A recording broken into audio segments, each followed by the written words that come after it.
faire la lecture du message. Ce matin, nous vous invitons à ouvrir vos Bibles dans Exode. Exode, le chapitre 3 et les versets 15 à 22. Exode 3, 15 à 22.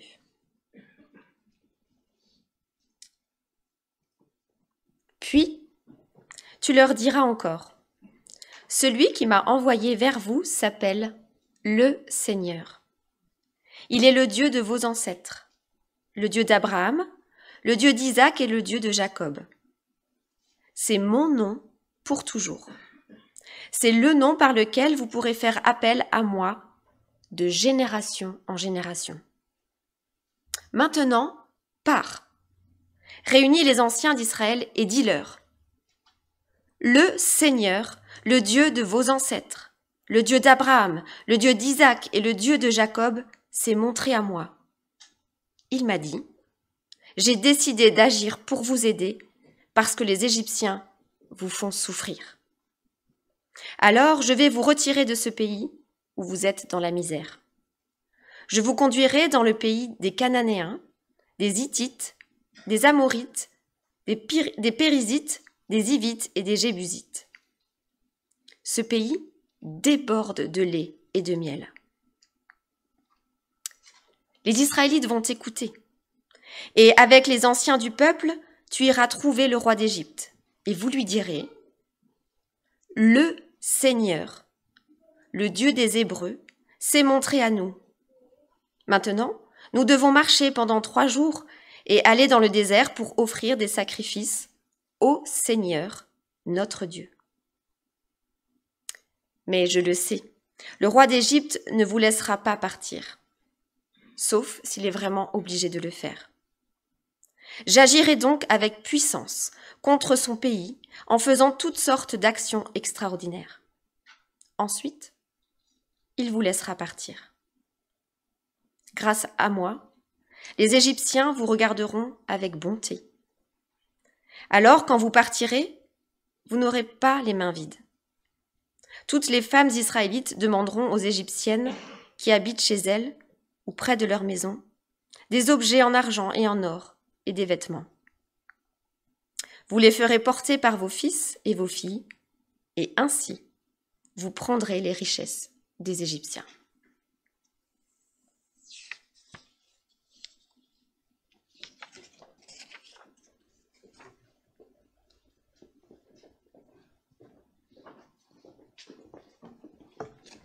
Je vous invite à avoir un temps juste de méditation personnelle de ce texte que vous pouvez reprendre dans vos Bibles. On va juste faire un instrumental pendant ce temps.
de tous les styles musicaux, je dois admettre que j'ai un faible pour le gospel.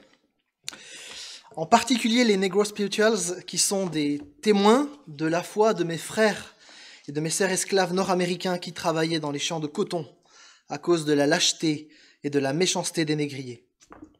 Dans ce contexte de violence inimaginable, ces hommes et ces femmes chantaient leur espérance et ils disaient la gloire de Dieu. Waouh!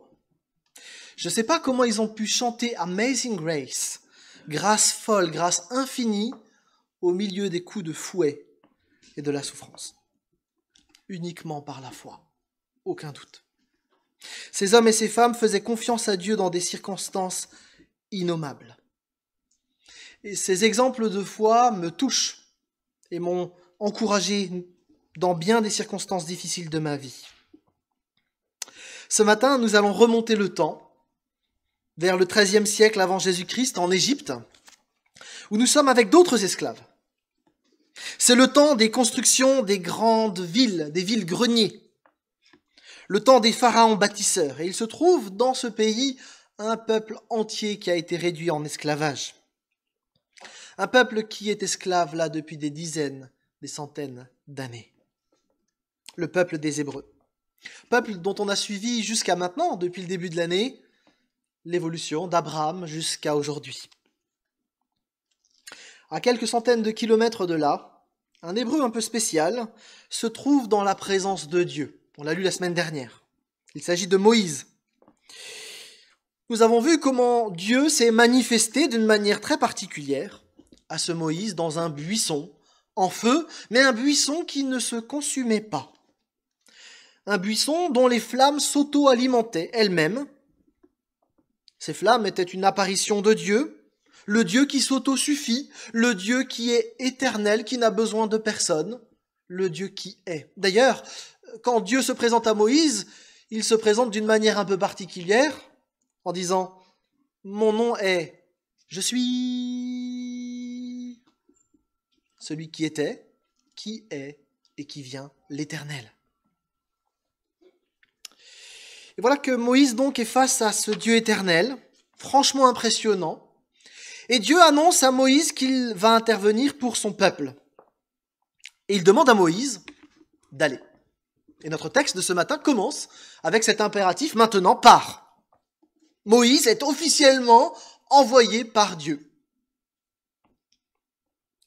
On l'avait vu la semaine passée, si le texte annonce la délivrance de Dieu, qui est venu pour délivrer, en même temps, Moïse va devoir être le porte-parole et il est envoyé par Dieu. Et donc, on va avoir une action conjointe de Dieu, qui est le seul qui délivre, c'est clair. Et en même temps, aussi Moïse qui va devoir jouer son rôle de porte-parole. Et donc, ce matin, je vous propose de regarder ces deux aspects avec notre texte. Voilà des années que le peuple des Hébreux est opprimé. Et depuis longtemps existait cet espoir d'une délivrance. Mais cet espoir ne trouvait pas d'accomplissement. Et on peut penser sans difficulté que le peuple se posait un certain nombre de questions. Mais qui nous délivrera? Que fait le Dieu de nos ancêtres? Pourquoi n'agit-il pas? Il avait promis une terre à notre père Abraham. Mais que fait-il? Les questions de ce peuple sont assez proches des nôtres. Pourquoi la Covid disparaît pas au bout d'un an? Encore un confinement, mais que fait Dieu? Ce Dieu dont on nous dit qu'il fait tellement de prodiges, pourquoi il n'intervient pas? Ces questions sont légitimes.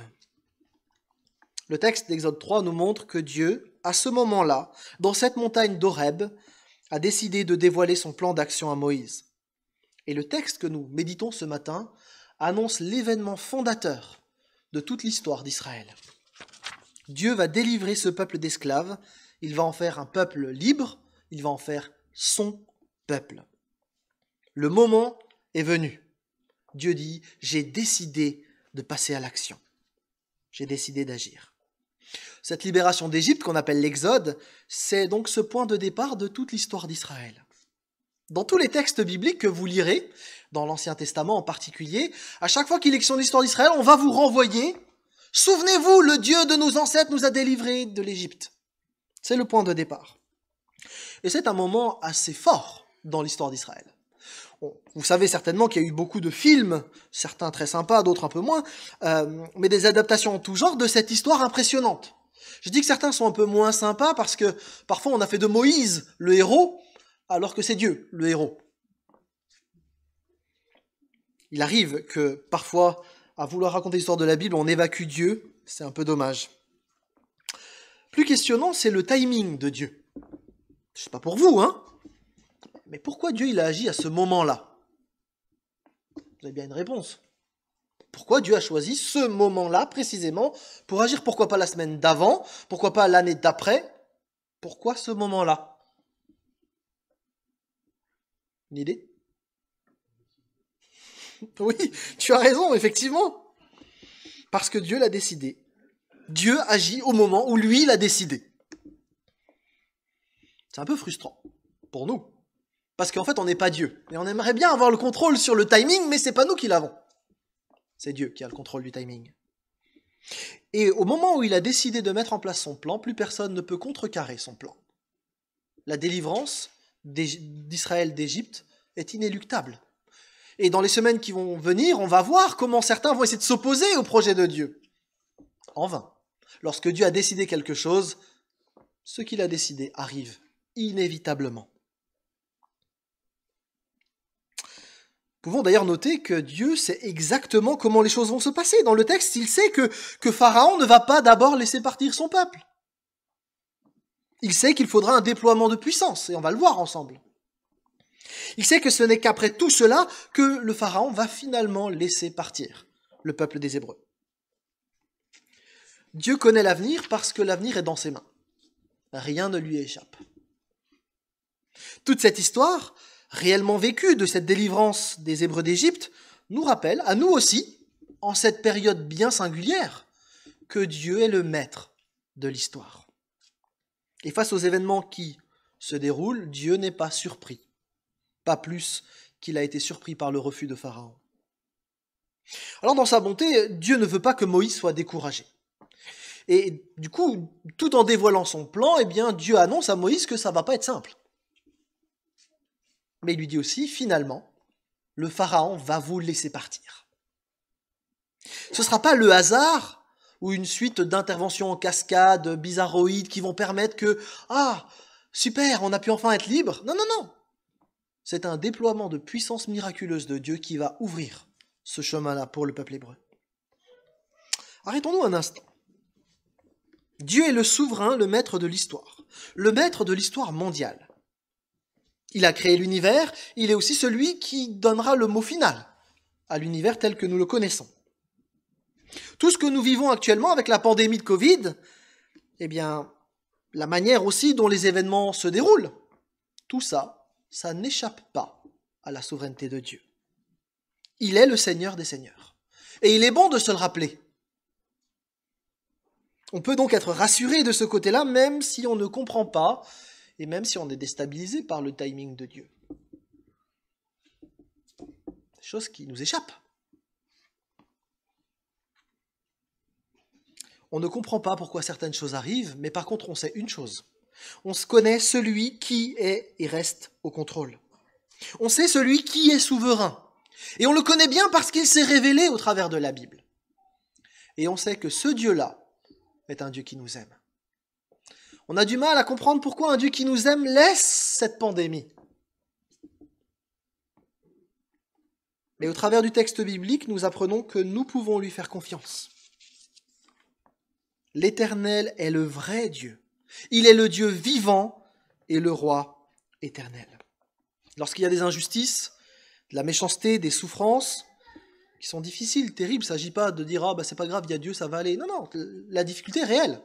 Le peuple des Hébreux était dans une difficulté réelle. Il est bon en même temps de se rappeler aussi que Dieu agit en son temps et qu'il est souverain. Pour avoir lu plusieurs biographies, il me semble que c'était vraiment ce qui était au cœur de la foi des esclaves nord-américains qui chantaient leur espoir en Dieu qui est le maître de l'histoire. On ne sait pas pourquoi Dieu agit dans tel ou tel timing, mais nous savons qu'il est Dieu. Le Dieu qui est juste, qui ne laissera pas le mal impuni, et le Dieu qui va intervenir au moment où lui l'a décidé. Peut-être une illustration qui peut nous aider.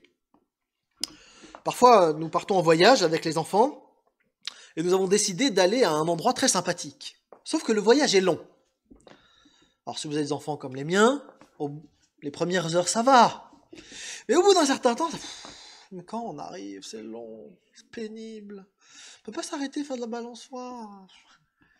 Et puis en plus, si on passe ce chemin montagneux où ça sinue un petit peu, on commence à avoir mal au ventre, c'est assez désagréable. Nous, en tant que parents, on sait où on veut les emmener. Mais les enfants ne le voient pas. Alors ils peuvent juste se caler sur ce que nous on a dit, ça va être sympa.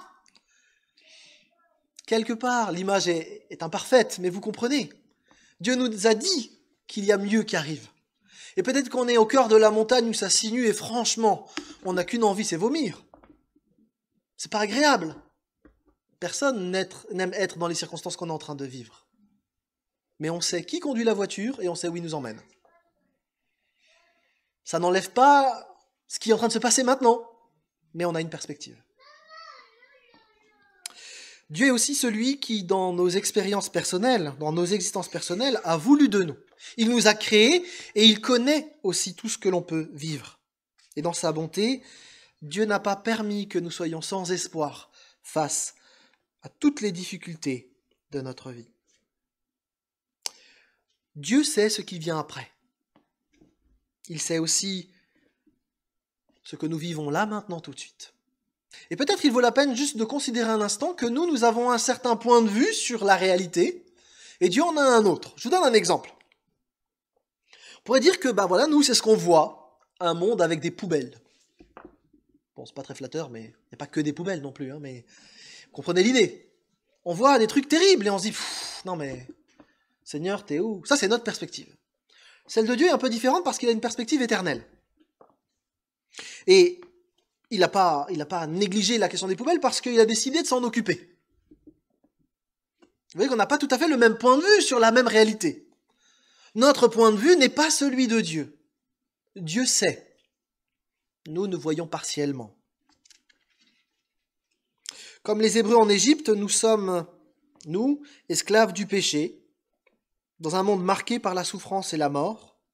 Mais tout comme Dieu est intervenu autrefois avec Moïse, Dieu intervient avec Jésus-Christ, ce libérateur qui débarrasse les poubelles de ce monde et qui a donné sa vie pour le faire. L'Exode nous rapporte la libération impressionnante de ce peuple d'Hébreux et c'est un avant-goût de la libération que Christ a opéré pour libérer l'humanité de la puissance de la mort. Vous savez, c'est pas un hasard si Jésus-Christ est mort et ressuscité au moment de Pâques. Parce que cette fête que nous allons célébrer dans quelques semaines, Pâques, c'était la fête qui permettait à tous les Hébreux justement de se souvenir de la libération de l'Égypte. Et en donnant sa vie à Pâques, Jésus nous invite à mettre en parallèle la libération d'Égypte et la libération qu'il a opérée à la croix. Dieu, dans sa souveraineté, nous offre un chemin de vie en Jésus-Christ. Lors du souvenir de la Pâque, les Hébreux partageaient, et ils partagent encore, un repas de souvenir, et ils remerciaient Dieu pour leur libération.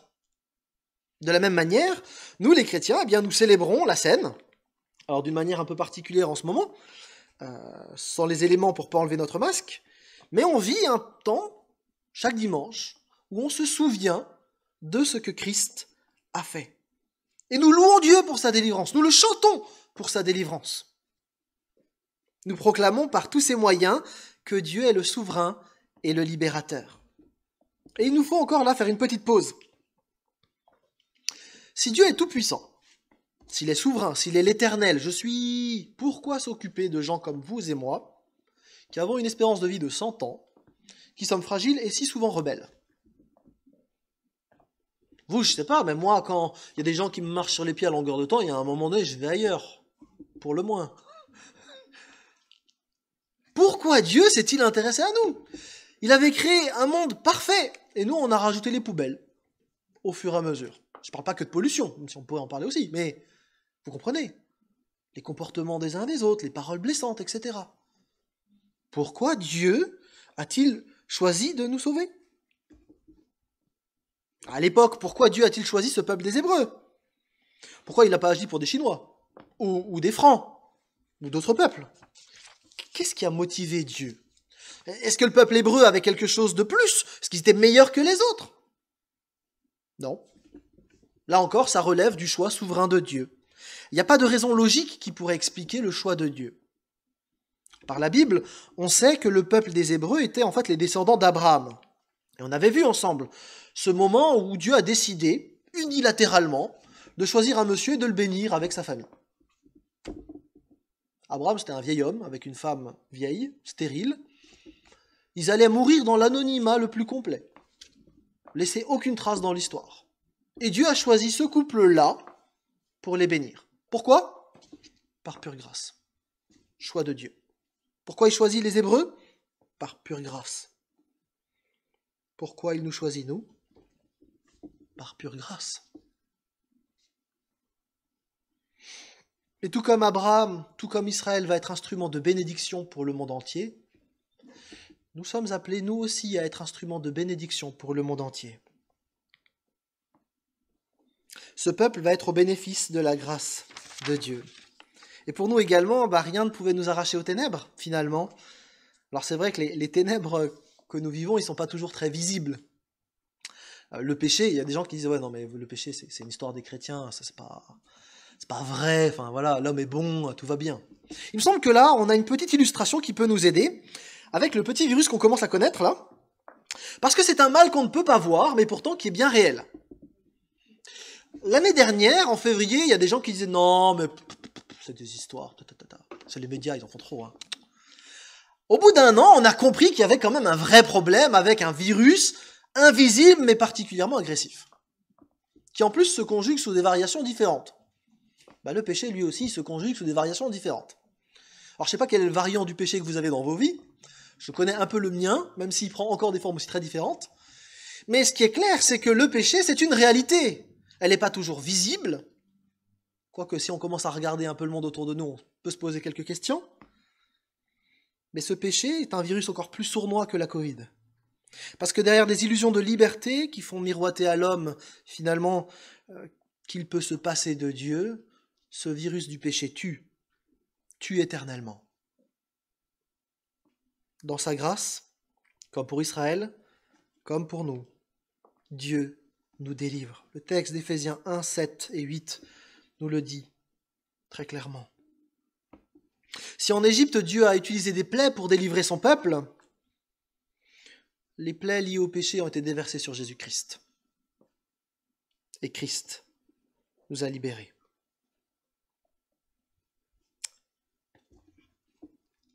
Il nous a libérés pour nous permettre de marcher vers quelque chose de nouveau, quelque chose de grandiose, une terre promise qu'il prépare pour nous aussi. Ce n'est pas une illusion, mais c'est une vraie espérance. Ça ne rend pas le présent plus facile, ça ne nie pas les difficultés, comme dans notre trajet en voiture, mais on a un avenir clair. On sait où nous allons. Et celui qui pilote la voiture, c'est celui qui précisément a donné sa vie pour nous. On peut lui faire confiance. Je reviens à mon gospel. Vous connaissez peut-être ce chant. Oh, when the saints go marching in. Les paroles disent ceci.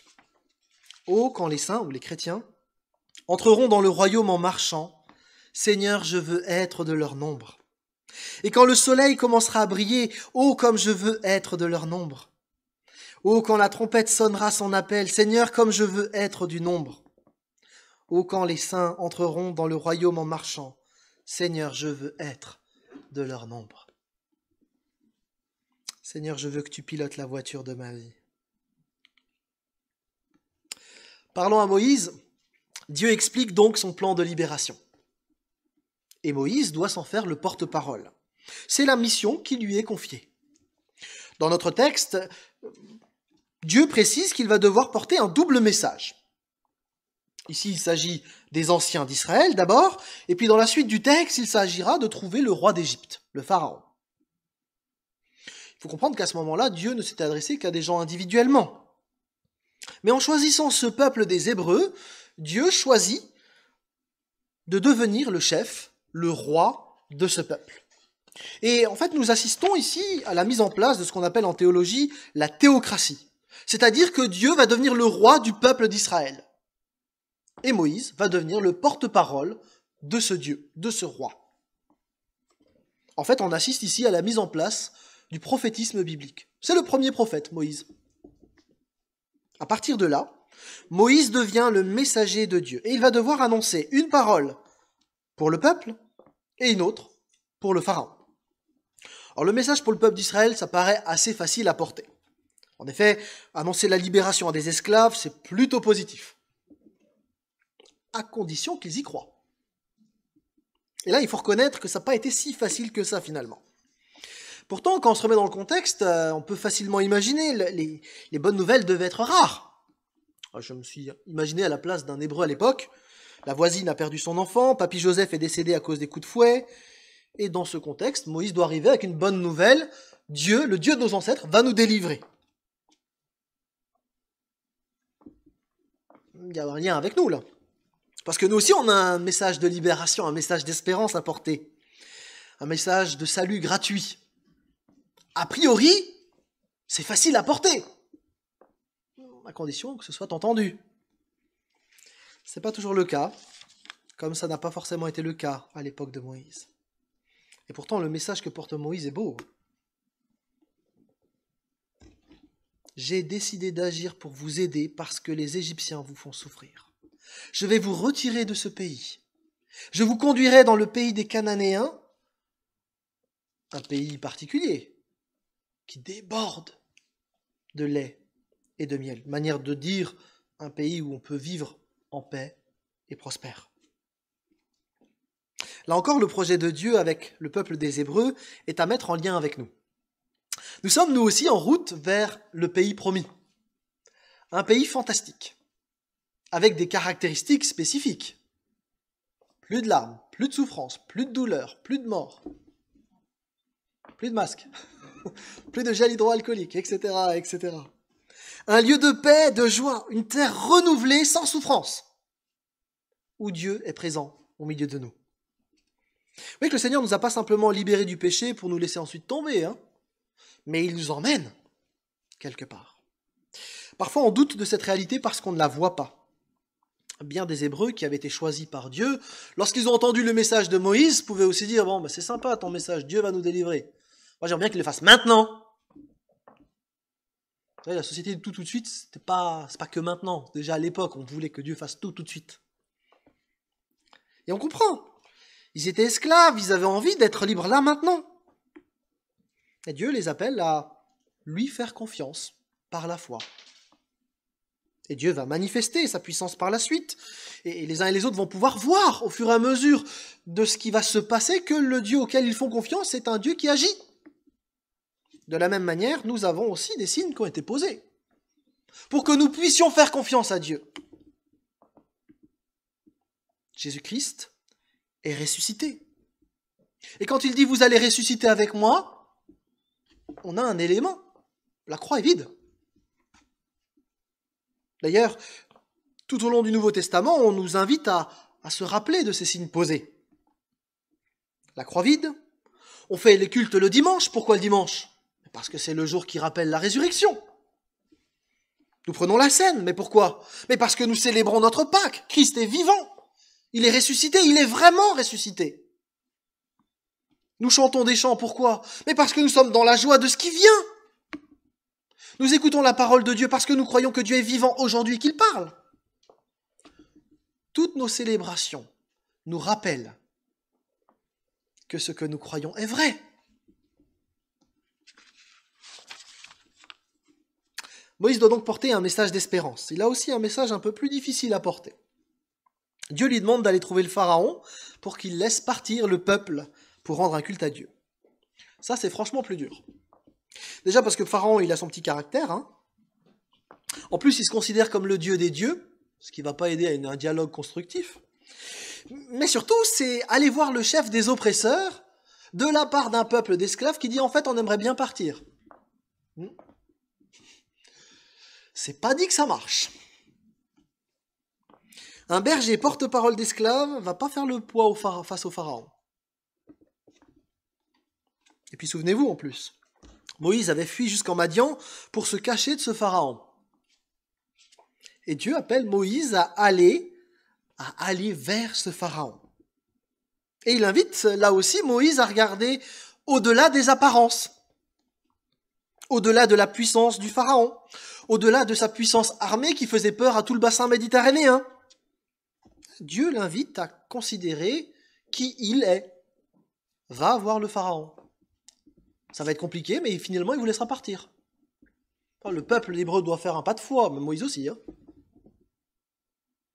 Vous, je ne sais pas comment vous auriez réagi. J'ai dû réfléchir à cette question.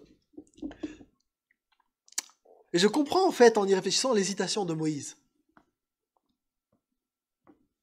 On ne l'envoie pas vers n'importe qui. Il y a bien des motifs de douter. Et peut-être que face à ce qui est devant nous, nous avons nous aussi nos pharaons, nos difficultés, nos souffrances. Et regarder à Dieu dans ces circonstances-là n'est pas forcément évident. Parce que ce n'est pas illogique à vue humaine d'avoir peur du Pharaon. Et ce n'est pas illogique à nos yeux d'avoir peur de certaines circonstances ou de certaines difficultés. Et Dieu n'est pas en train de dire « Non, mais c'est pas grave, c'est rien ». Il ne dit pas ça. Il dit « Regardez à moi. Je suis celui qui était, qui est et qui vient. Pharaon, je m'en occupe. Toi, va. » Je trouve que Dieu est particulièrement honnête avec Moïse. Il ne dit pas « il n'y a pas de souci, tranquille, peinard ». Non. Mais il annonce le résultat final. Il vous laissera partir. Et pas n'importe comment, les mains pleines. Moïse finalement a été le porte-parole de Dieu. Il a vu Dieu agir. Et c'est vrai que l'histoire de Moïse est particulière, on n'est pas appelé nous à libérer un peuple, pas que je sache en tout cas. En même temps, on a reçu aussi un ordre de mission de la part de Jésus-Christ. Matthieu 28 dit ceci, « Jésus s'étant approché, leur parla ainsi, « Tout pouvoir m'a été donné dans le ciel et sur la terre. Allez, faites de toutes les nations des disciples, baptisant au nom du Père, du Fils et du Saint-Esprit, enseignant tout ce que je vous ai prescrit. Et voici, je suis avec vous tous les jours jusqu'à la fin du monde. » Moïse était le porte-parole de la théocratie. Nous sommes les porte-paroles du royaume de Dieu. Nous sommes mandatés pour partager au monde entier que Jésus-Christ a donné sa vie sur une croix par amour pour chacun d'entre nous, qu'il est ressuscité, qu'il est vivant aujourd'hui et qu'il établit son royaume de paix et que chacun est invité à y entrer. C'est une sacrée responsabilité d'avoir cette mission-là. Depuis mon adolescence, j'ai vraiment été marqué par cette responsabilité qui est la nôtre, en lisant notamment Ézéchiel 33, que je vous invite à relire chez vous, l'histoire d'une sentinelle qui est sur une tour ou une muraille et qui voit une armée arriver. Si cette sentinelle prévient les gens à l'intérieur, ils vont pouvoir se préparer, se protéger. Mais s'il ne dit rien, sa responsabilité est engagée.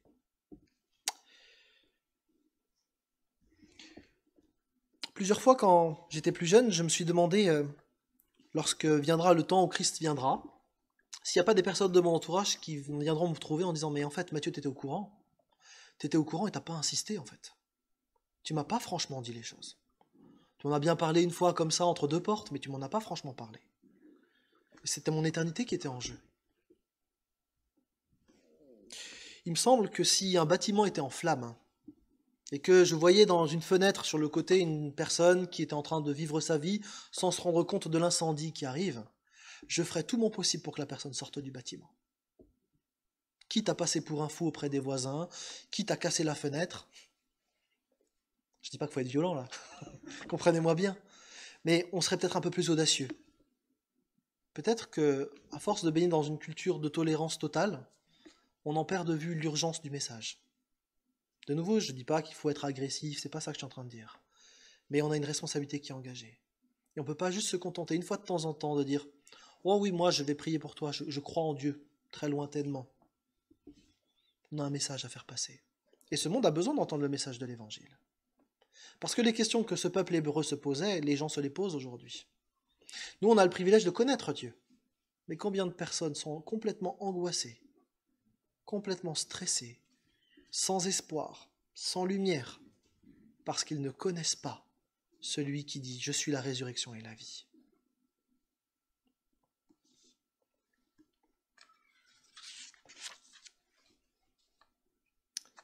Le texte de Matthieu 28 ne nous laisse pas tout seuls. Parce que dans le texte, Jésus s'engage à nous accompagner dans cette mission-là. Je suis avec vous. Tout pouvoir m'a été donné. Quand Dieu envoie en mission, il ne nous laisse pas nous débrouiller tout seuls. Moïse va être accompagné par Dieu. Et de quelle manière ? Dieu va intervenir bien au-delà de tout ce que pouvait imaginer Moïse quand il est parti. De la même manière, Dieu nous appelle à aller, et Dieu va faire des choses bien plus grandes que ce qu'on peut imaginer lorsque nous commençons à partager notre espérance en Dieu. Avec Anne, on a eu le privilège de voir plusieurs personnes se tourner vers Christ au travers du témoignage. Il n'y a rien de plus beau que de connaître quelqu'un qui est passé des ténèbres à la lumière. Rien de plus grandiose que ça. Des personnes avec qui on passera l'éternité. Waouh! Ce que Dieu fait est grandiose. Et il nous appelle à être porte-parole. Modestement, de différentes manières, parfois en parlant, parfois de manière créative. Ça, chacun est engagé dans ce chemin-là, mais nous sommes impliqués individuellement et collectivement de ce sujet, dans ce domaine-là.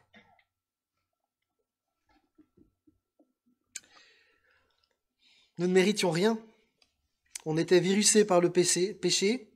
Christ nous a pardonnés, sauvés, rachetés. Et le salut est plus que cela, puisque nous savons que Christ vient dans toute sa gloire. Nous allons partager cela. Nous allons vivre une société multiculturelle sanctifiée. Ça, j'ai hâte, vraiment. Où va régner la justice, la paix, la joie, et Dieu sera là de manière pleine et entière. C'est ça qu'on va vivre. Le message que nous avons apporté, ce n'est pas un message moralisateur, culpabilisant, c'est un message d'espérance. On va vivre la paix, le shalom de Dieu dans toute sa plénitude. Je reviens à mon gospel. Vous connaissez ce chant probablement. Oh Happy Day. Je ne vais pas vous le chanter celui-là. Quel jour heureux quand Jésus a lavé mes péchés.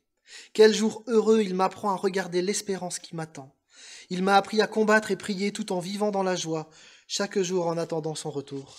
Chaque jour, chaque jour. Combien de personnes autour de nous ont besoin d'entendre ce message pour pouvoir chanter ce chant? Ça vaut la peine. Ça vaut la peine. Le message de l'évangile, qu'on dit gospel en anglais, change tout. En donnant sa vie pour nous, Jésus a réorienté notre vie personnellement, et il a fait aussi de nous des porte-paroles. Certains par le témoignage direct, certains par l'aide apportée, d'autres par l'art, le dessin, le théâtre, la musique, d'autres par le biais des outils numériques, d'autres encore par du courrier envoyé. Il y a 1000 manières d'être un porte-parole de Jésus-Christ. Mais en tout cas, nous sommes envoyés. Alors c'est vrai, comme pour Moïse, être porte-parole peut être coûteux. Certains chrétiens sont persécutés en étant des porte-paroles, et vous connaissez bien des pays où ça se vit. Nous savons que ça peut arriver ici. En France, il y a peu de temps, des hommes ont été tués parce que, pour certains fanatiques, ils ont blasphémé en dessinant des caricatures. Un prof a été assassiné par ce même type de fanatisme extrême. Rien n'empêche que demain, nous qui croyons que Jésus-Christ est le Fils de Dieu, nous soyons nous aussi agressés ou attaqués comme blasphémateurs.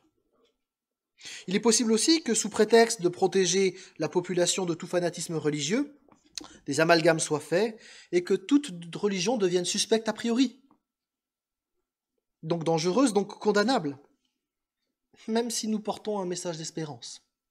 La liberté d'expression est un bien précieux qui pourrait nous être enlevé, tôt ou tard. Mais que ce soit le cas ou non, notre mission demeure. On ne veut pas tomber dans le dramatique, on ne veut pas non plus être naïf, mais se rappeler que quoi qu'il en soit, nous sommes appelés, comme Moïse, à être des porte-paroles qui devons partager l'espérance qui est la nôtre. Notre responsabilité est engagée. Nos frères et sœurs des siècles passés ont porté ce message. Ce qui fait qu'aujourd'hui, on a pu, nous, entendre ce message. Si une génération s'était dit, non, en fait, nous, on ne va pas le faire, on n'aurait pas eu accès à ce message-là. C'est notre tour, aujourd'hui. C'est un message qui parle de libération, de délivrance que Dieu opère en Jésus-Christ. Trop de personnes ne savent pas, ou ne réalisent pas tout l'amour que Dieu a pour eux. On ne veut pas se laisser effrayer par l'ampleur de la tâche, par le défi qui est devant nous, mais on veut faire notre part. Une des histoires qui m'a le plus marqué dans ma vie, c'est celle d'un petit garçon qui marche sur une plage. Il est en vacances chez ses grands-parents, et à chaque vague qui vient, il voit des étoiles de mer qui s'échouent sur la plage. Il y en a des centaines et des centaines et des centaines. Alors ce petit garçon qui a compassion pour ces étoiles de mer se dit qu'il va en remettre à la mer. Il commence par une, puis il la met dans l'eau. Puis il passe son après-midi à mettre les étoiles de mer dans l'eau. Sa grand-mère vient le voir et dit « Mais tu sais mon garçon, c'est gentil ce que tu fais, mais à chaque vague on en a des centaines qui arrivent, donc ça sert juste à rien en fait. » Puis le petit garçon, il prend une étoile de mer et il dit « Oui, mais je fais une différence pour celle-là. Et puis je fais une différence pour celle-là. » On pourra peut-être pas tous déblayer la plage, mais si on peut en mettre une ou deux à l'eau pour qu'ils vivent éternellement, ça vaut la peine. Je prie pour que tous ceux que nous croisons puissent un jour dire les paroles de ce dernier gospel que je vous laisse en conclusion avant de prier. Nobody knows. Nobody knows the trouble I've seen. Personne ne sait les difficultés que j'ai vues et traversées. Personne ne sait, mais Jésus sait. Parfois je suis en pleine forme, parfois je suis dans le trou. Personne ne sait, mais Jésus sait. Gloire à Dieu. Alléluia. Il sait mes peines, il sait mes joies. Et un jour, alors que je marchais sur le chemin de la vie, le ciel s'est ouvert et il m'a saisi. Je n'ai jamais oublié cette journée, quand Dieu a lavé mes péchés et m'a sauvé. Personne ne sait les difficultés que j'ai vues et traversées. Personne ne sait, mais Jésus sait. Il sait mes peines, il sait mes joies, et je sais qu'au bout de l'histoire, je serai avec lui. Je chante ma peine, je chante sa présence, parce que personne ne sait les difficultés que j'ai vues et traversées. Personne ne sait, mais Jésus sait. Gloire à Dieu. Alléluia. Dans un passage de la Bible, Dieu dit « Qui enverrai-je ? Qui marchera pour nous ?» C'est une réponse à laquelle nous pouvons donner chacun, pour notre part, une réponse. Je vous propose de prier. Seigneur, merci parce que ta parole, la Bible, nous donne une perspective beaucoup plus large que celle que nous vivons. Et Seigneur, c'est vrai que face aux circonstances que nous vivons, nous sommes désemparés, en questionnement, et nous doutons. Seigneur, c'est compliqué de vivre dans cette pandémie. Tu le sais. Seigneur, on ne comprend pas pourquoi tu n'interviens pas là, maintenant, tout de suite. Et en même temps, nous voulons reconnaître en Église que tu es Dieu, que tu es souverain, et nous voulons te faire confiance. Parce que tout au long de l'histoire, ce que tu as fait était juste. Seigneur, nous manquons de perspective et nous voulons reconnaître humblement que nous ne sommes pas Dieu, que nous sommes des créatures, et nous sommes reconnaissants que ce soit toi qui es au contrôle de toutes choses, et pas nous. Seigneur, tu as décidé d'intervenir à l'époque de Moïse, et tu l'as envoyé.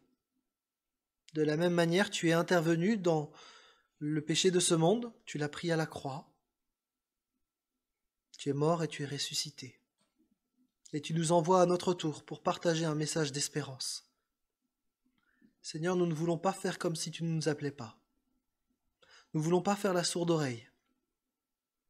Mais Seigneur, nous manquons de courage, comme Moïse.